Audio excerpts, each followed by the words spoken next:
Ngayon nga, hindi nga nila alam kung bakit dapat ang mawala sa pwesto ay yung mastermind. Hindi yung kung sino-sino ituturo. Ngayon, everything points to Romualdez according to the minority report. At yun din naman ang sinasabi nung ilan, except tong si Bernardo. Si Bernardo ang sumalo at nagturo ng iba. The rest, may link kay Romualdez. Sino? Diskaya, si Gutesa. Pero ano ginawa ni Lacson? Nga. Ngayon nga, meron pa siyang pasupi-supi na. Supi na mo mukha mo, ba't di mo supi na si Gutesa? Si Gutesa. Diba? I mean, kung gusto mo talagang malaman ang katotohanan, bakit hindi yung mastermind ang hanapin mo? Yun ang pinangalanan na kung sino yung mastermind. Pero sumisegue ka pa kung saan-saan. Kaya nagagalit sa'yo, etong si Marcoleta. Tapos mapipikon ka ngayon at sasabihin mo na bastusan ka. Ang bagal mo eh. Puro ka palusot. Ito, tinan nyo, panoorin nyo ito na bastusan daw siya. Nabastusan si Senador Ping Lacson sa paglalabas ng minorya ng sarili nitong report sa flood control scam. Inunahan pa raw ang Blue Ribbon Committee. Live mula sa TV5 Media Center, nangunguna sa balita si News 5 Senate Correspondent Mayan Los. Mamaya sasabihin ko sa inyo kung bakit mukhang mapapalitan niya si Lacson at saka si Soto kung nagkataon. Unya, relax, ikikwento ko sa inyo yan mamaya-maya, ha? Pero wag niyo munang kalimutan, mag-subscribe kayo. Daming nanunood din nakasubscribe. Walang Diyo.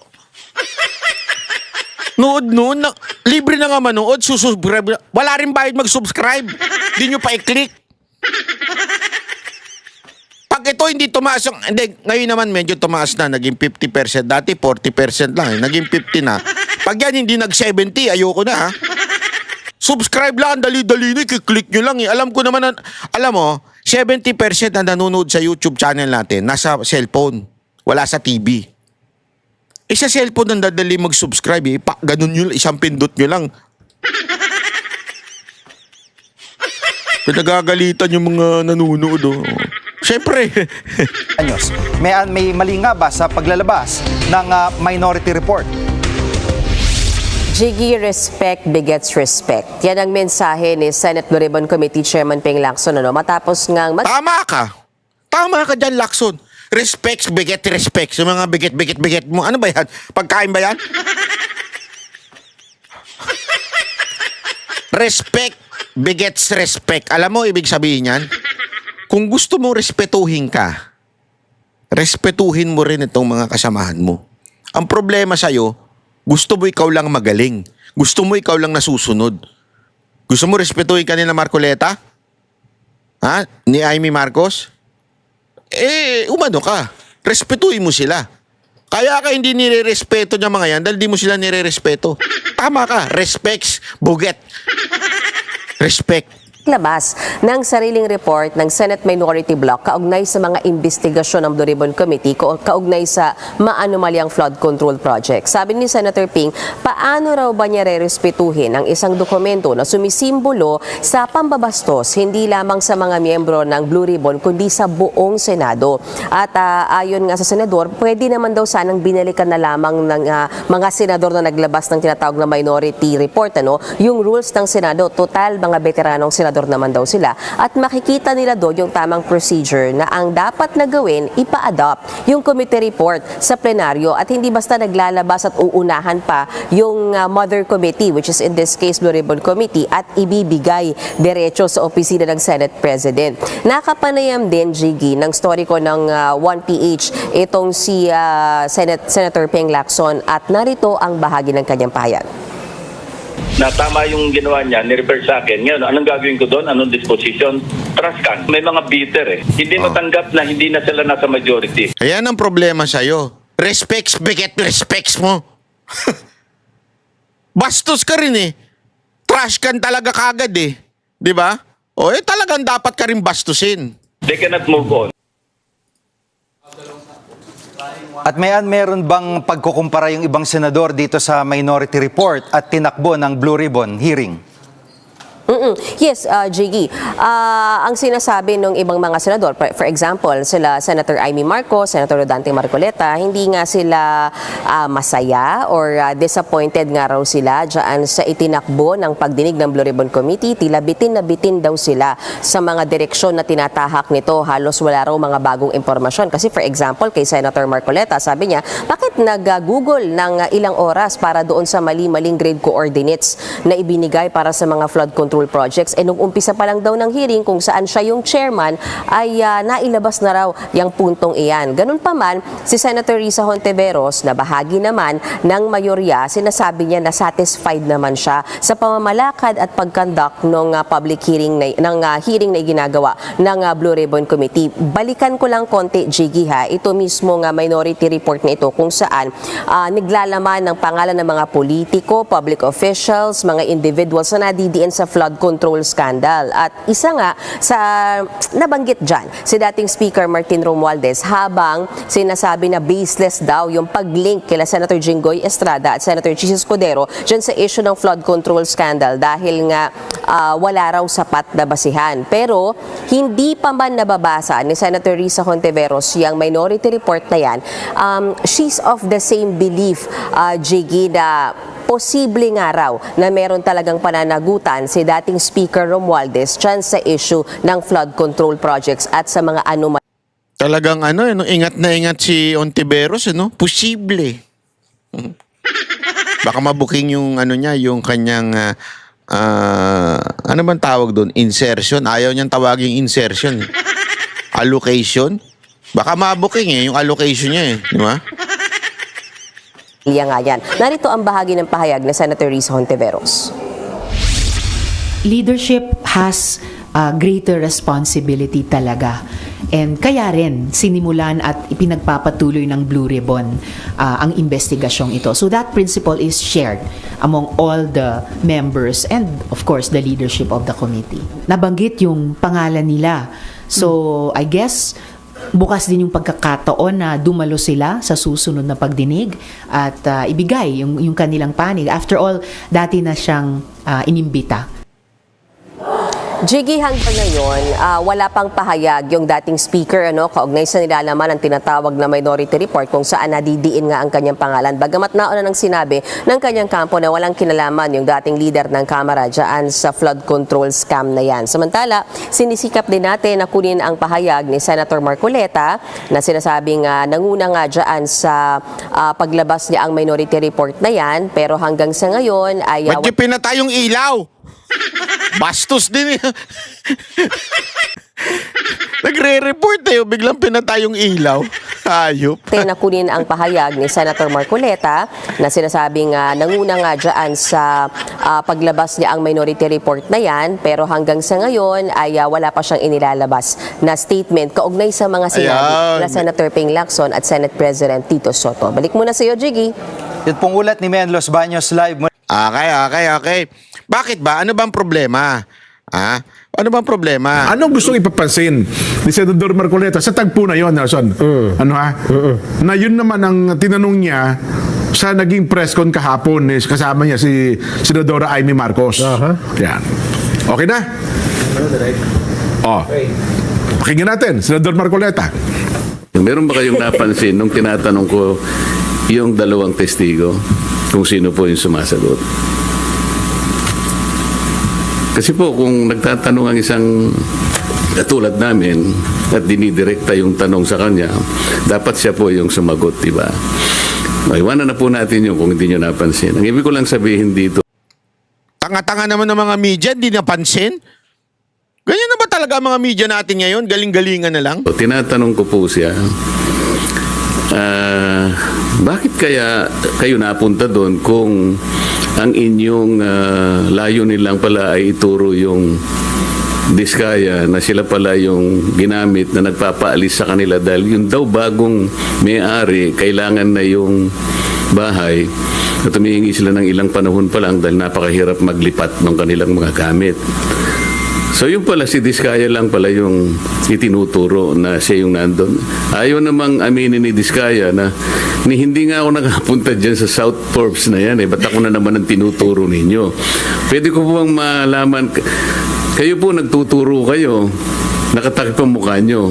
Ako po na tinuturo nyo, wala bang karapatan na makita ko man lang ang mukha nyo. Ayaw po, hindi rin pinaalis yung mga maskara. Pero ang isa pong importante doon na dapat napansin nyo, yung sinabi nilang address, 30 Tamarind Street. Kung napapansin nyo, yun ay bahagi ng paglalahad ni Saldico na sinabi niya yung isang 1 billion. Yun po, nagulo tuloy, humaba eh, no? Ang simple lang naman tanong ni Senador Marcoleta, pansinin nyo lang po, ito lang ang gusto niya sabihin. Sa akin pong pagkatanong, sa halip na yung dalawang witness na sumagot, hindi po sila sumasagot, kundi si Senador Ping Lacson na chairman ng Blue Ribbon Committee. Naku, Yun lang patay naman. kayo. Patay kayo dyan. Ha? Dahil sa ginawa nyong yan, baka sabihin ng ni Lacson, bastos kayo. Hindi, ano ba yung sinasabi niya, no? Ano ba yung sinasabi ni Marcoleta? Ito, pakita natin. Meron ba kayong napansin nung tinatanong ko yung dalawang testigo kung sino po yung sumasagot? Sino yung may-ari ba talaga nung bahay na yon? I will answer that. Ang may-ari po dati, Doris Magsaysay Ho. And you were there as what? Staff ng tenant. And allegedly, ang bagong owner is Martin No. Romualdez. Yun ang sinasabi. Yun ang sinasabi mo kanina? Yes. At referring to Diskaya? No, based on documents. Sandali. Ladies and gentlemen, ang tinatanong po dito ay yung dalawang witness na binitbit ni Lacson. Kasi kailangan natin malaman, hindi porket binitbit mo Lacson, credible na. Ha? Kasi nga, again, what is wrong? Bakit nila sakyan natin yung binitbit ni Lacson? Kasi nga, dito malalaman mo na tila, sandali. Bakit para bagang ang tinuturo nung dalawang witness na yon ay si Diskaya ang na-meet at ang bumili si Romualdez. Pero pag tinanong mo si Diskaya, sinasabi niyang, hindi ako nakapunta doon sa sinasabi ninyong bahay. So in other words, yung testimony nitong dalawa, instead na makatulong para kumunik si Romualdez dito kay Diskaya, parang pinabubuking nila na wala pala namang ganon na eksena. Ibig sabihin, kesa na sana lumakas yung para bagang nagdala ka ng fake evidence sa court. Parang ganito yan, mga kababayan. Di ba sa court, napaka-importante ng ebidensya. Pero it is also important yung handling of the evidence. Pag mali yung handling of the evidence, madalas nadidismiss yan ng technicalities. Kaya nadidismiss minsan ng cases, it's because of technicalities. Mali yung panghandle. At alam nyo, ginagawa ng ilang mga tiwaling pulis yan. Pag nakahuli ng droga, kasi may proseso kung saan dadalhin yung droga. So ang mangyayari, imamali lang ng konti yung handling nung evidence. Pag namali yun, it will no longer admissible sa court. So, papalya ngayon yung case. Parang ganito ang nangyayari, parang pulis na ang discarding nangyayari na to. Na nagbitbit ng dalawang ebidensya, which is the witness, the two witness, but on this witness, sablay yung kanilang pag-handle ng evidence, which is, sabi nila, nakita daw nila si Diskaya, at siya ang nakikipag-deal, siya ang construction noong time na ginagawa yung supposedly biniling bahay. Dininay ni Diskaya. So therefore, hindi totoo yung sinasabi nitong dalawa. Therefore, walang kinaugnayan si Romualdez. Tama, mali. Kung tanga ka, iisipin mo, okay tong witness. Pero kung matalino ka, mabubuking mo. How would you know kung mabubuking mo yung witness? Number 1, bakit nga ba nakakover? Number 2, tinatanong. Iniimbestigahan, tinatanong ni Marcoleta, sino sumasagot? Si Lacson, hindi ba alam nila yon? Hindi ba nila alam yung sagot? Bakit ikaw ang sumasagot, Lacson? Booking na booking dito eh. Ulitin natin ha. Ko yung napansin nung tinatanong ko yung dalawang testigo kung sino po yung sumasagot. Sino yung may-ari ba talaga nung bahay na yon? I will answer that. Ang may-ari po dati, Doris Magsaysay Ho. And you were there as what? Staff ng 10. Stop ito eh. Alam nila, kilala nila kung sino yung may-ari. Bakit ikaw ang sumasagot? Baka magkamali? Baka magkamali ng bitaw ng pangalan? And allegedly, ang bagong owner is Martin No. Romualdez. Yun ang sinasabi. Yun ang sinasabi mo kanina. Yes. At referring to Diskaya. No, based on documents. Thank you for the explanation, Mr. Chair. Kasi po, kung nagtatanong ang isang katulad namin at dinidirect. Nagigets nyo? Again pwede sila magtanong dun sa kung sino man yung resource person or witness na dinala. Yung tanong sa kanya, dapat siya po yung sumagot, di ba? Yan ang nakakapagtaka. Kaya, no wonder naglabas ng minority report si Marcoleta at si Senator Amy. Kasi nga, may problema doon sa pag-handle at inunahan na nila ng labas. Bakit takot na takot ka, Lacson? Alam mo kung bakit? Kasi, mukhang mabubuking ka sa mga pinaggagawa mo. Ngayon, eto ladies and gentlemen, makinig kayo mabuti. Makinig kayo na mabuti. Dahil diyan, posibleng mapalitan si Lacson at si Soto. Paano nangyari yon? Pakinggan na natin ng isang veterano. Hindi ito Pinklaw, hindi ito Duterte, ito ay Pinklawan. Alam natin kung sino ito. Pakinggan natin yung sinabi ni Drilon na posible talagang mapalitan because of this. Media lang ho. Pero kung sakasakali ho na they do get the numbers for this minority report, how would that change things? Would for example, the ombudsman have to make this? Can they make this as a material evidence for to somehow charge the House Speaker? Ano pong effect po niyan sa sa flood control probe? Then, if a picture paints 1,000 words. Robin Padilla, ikaw ba yan?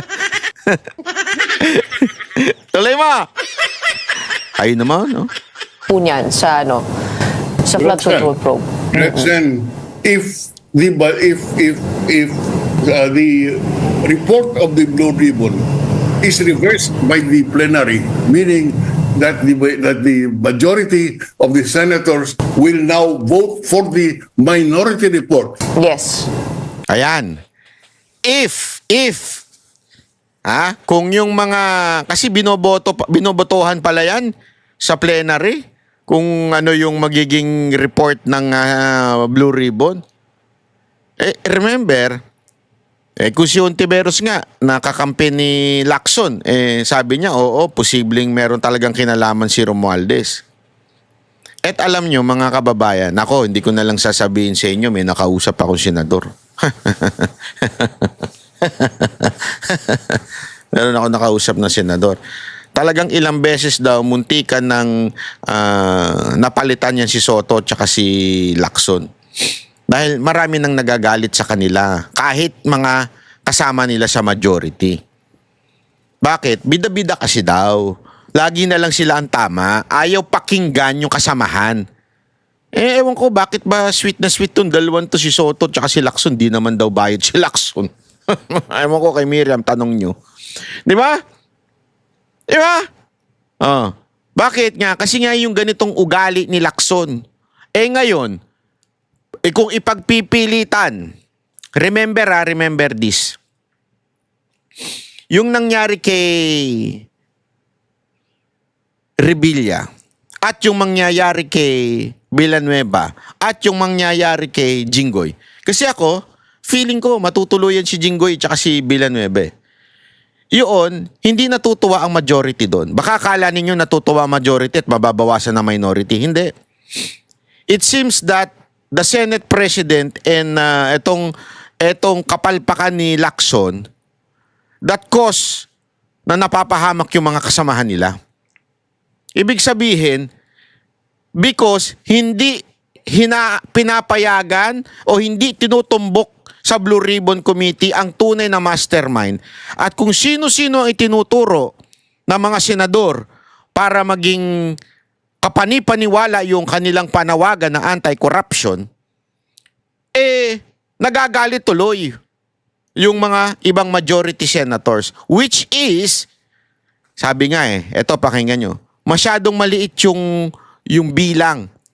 Dati kasi pag sinabi mong, naalala ninyo, dati yung kay Chis Escudero, ilan silang majority? Halos lahat. Ilan na minority? 2. This time, halos isa lang o 2 lang ang difference. Sabi nga nito ni Drilod, ito pa yung paliwanag niya. It will result in a change of leadership in the Senate because then that is a manifestation of the lack of confidence of the majority in the majority representation in the Blue Ribbon, and therefore that can cause a change of leadership. Okay. Because Nagets nyo, mawawala yung confidence pagka ang binoto ng buong Senate, majority ay binoto itong minority report. That's why galit na galit si Lacson at nabastusan pa siyang kuno. Pero paano kung yan ang magustuhan ng majority dahil nga naman ang tinutumbok ng minority report si Romualdez. Ang tinutumbok ditong report o magiging report ay hindi si Romualdez. Itong magiging report ni Lacson. Kasi nga si Lacson, kesa natumbukin yung talagang mastermind, paligoy-ligoy, to the point, tinamaan na yung kanilang mga kasamahan. Kung ikaw ba naman, yung mga kasamahan mo, pinayagan mong tamaan dahil ayaw mong tumbukin yung tunay na kurap, matutuwa ka? Alam naman na, alam mo, eto wag na tayo maglukan, kayong mga gunggong, kayong mga senador kayo, sorry yung mga gunggong dyan, may mga gunggong dyan Alam nyo, kayong mga senador, kung sino talaga may kasalanan. Huwag na tayo magpaligoy-ligoy. Kasama kayo sa nag-deliberate ng budget Alam nyo kung sino ang kumalikot ng budget noong 2025? Huwag na tayo maglukuhan.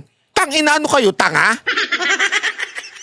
Dineliberate sa Kamara, dineliberate sa inyo, sabay kam ginanon, magic, pati sa small committee. Tapos hindi nyo alam kung bakit nagkaroon ng corrupt na budget. Ginagago nyo yung mga Pilipino.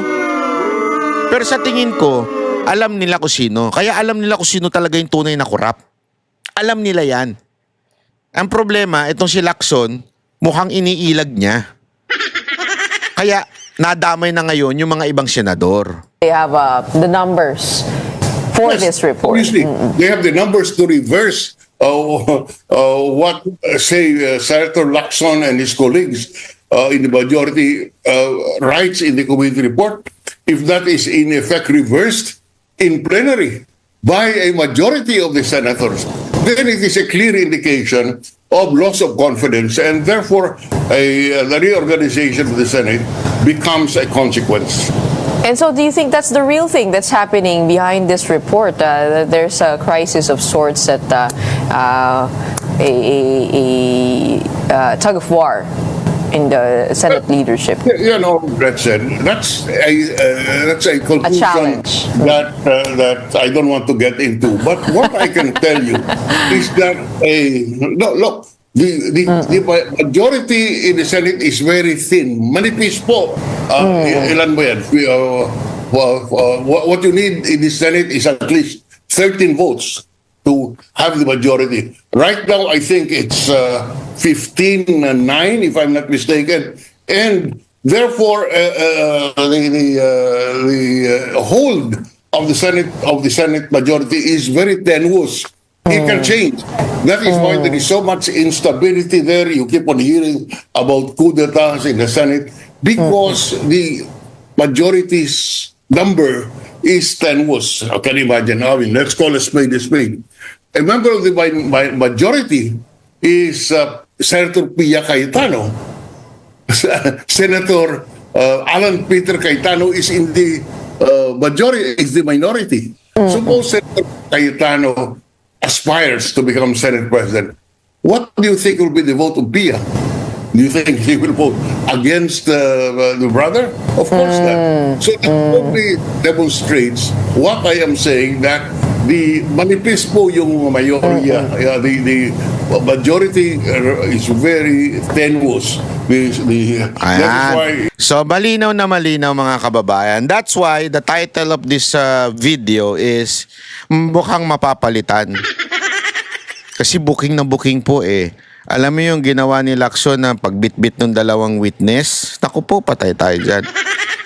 Kesa na umangat yung kanyang tiwala ng mga kasamahan niya sa kanya, lumubog. Siyang sumasagot eh, siyang sumasalag. Kaya siya galit na galit at pikon na pikon dito kay Marcoleta at kay Amy kasi nga binuking siya. Laman ng balita to ngayon eh. Binuking siya. Sa social media, trending na trending yung pagsagot ni Lacson eh. Itong video na to, trending na trending to. Yan. Meron ba kayong napansin nung tinatanong ko? Yan, trending na trending yan sa social media. Halatang halata, Lacson. Alam mo, halatang halata ka na. Kung ako sa'yo, bumitaw ka na lang. Tulad ng ginawa mo ng dating kaartehan mo, kadramahan mo, nabubabitaw-bitaw ka pa. Pag tuloy mo na. Iinarte ka pa eh. Dami mong alam eh. Tuloy ka, ibigay mo na lang kay Marcoleta para tapos na usapan. Bakit tayo niyo ibigay kay Marcoleta na matumbok na natin kung sino talaga may kasalanan? Hanggang si Lacson ang nakaupo dyan sa Blue Ribbon, hindi matutumbok ang tunay na mastermind ng flood control scandal. Tandaan niyo yan, itaga niyo sa bato. Ilagay niyo dyan si Marcoleta para matumbok na ang flood control scandal na yan kung sino yung mastermind. Puro kayo kagaguhan dyan eh. Gago! Yan ang katotohanan.